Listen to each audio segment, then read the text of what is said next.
खेलने कूदने और पढ़ाई लिखाई की छोटी सी उम्र में छत्तीसगढ़ के रहने वाले ये बच्चे 8 से 10 फीट की ऊंची रस्सी पर चलकर इन दिनों डूंगरपुर में करतब दिखा रही हैं। उनके करतब को देखकर हर कोई दांतों तले उंगलियां दबा लेता है। पीढ़ियों से चली आ रही इस परंपरा का निर्वहन करने वाली इन बच्चियों के करतब से ही उनका और परिवार का पेट भी पल रहा है।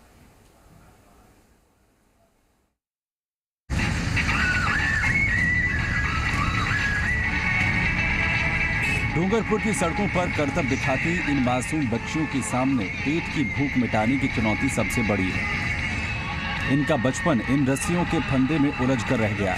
शिक्षा की बात तो इनके सपने में भी नहीं आती। महज 6 से 9 साल की उम्र में ये बच्चियां जान जोखिम में डालकर इन रस्सियों पर चलती हैं ताकि लोगों को रोमांचित कर सकें।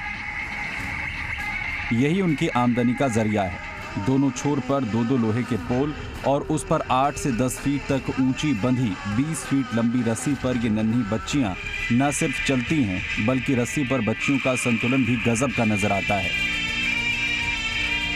रिंग, थाली, चप्पल और सिर पर लोटा लेकर करतब दिखाना इनके लिए मामूली बात है। करतब दिखाने वाली मधु राजनट ने बताया कि वो 2 साल से इस तरह से करतब कर रही है। उसकी माँ और पिता ने ये करतब उसे सिखाए हैं। मधु स्कूल तो नहीं गई है लेकिन माँ के साथ ही कुछ पढ़ना और लिखना सीख गई है। वो बताती है कि उसके पिता जब उसे रस्सी पर चलने की कला सिखाते थे तब डरती थी, लेकिन अब उसे डर नहीं लगता। थाली से चलता है और एक पैर की थाली में चलता है और चप्पल और लोटा इससे करता है। रस्सी छू जाता है तो गिर जाता है। हम बना लेते हैं बेरेस, हमारी मम्मी पापा सिखाते हैं। मधु और चांदनी के मामा विजय राजनट और जय कुमार राजनट ने बताया कि वे छत्तीसगढ़ के जांजगीर बेलहाड़ी गांव के रहने वाले हैं। उनके परिवार में कई पीढ़ियों से रस्सी पर करतब दिखाते हैं। बच्ची के 5 साल की होने के बाद ही उसे रस्सी पर चलने की ट्रेनिंग शुरू कर देते हैं। 2 महीने में रस्सी पर बैलेंसिंग के साथ करतब सीख लेती है। ये हमारी पीढ़ी से पीढ़ी करते आ रहे हैं, कम से कम 500-600 साल पहले की करते आ रहे हैं ये खेल। हम छत्तीसगढ़ के रहने वाले हैं, जिला जांजगीर चांपा, माल खरोदा तहसील गांव बेलहाड़ी।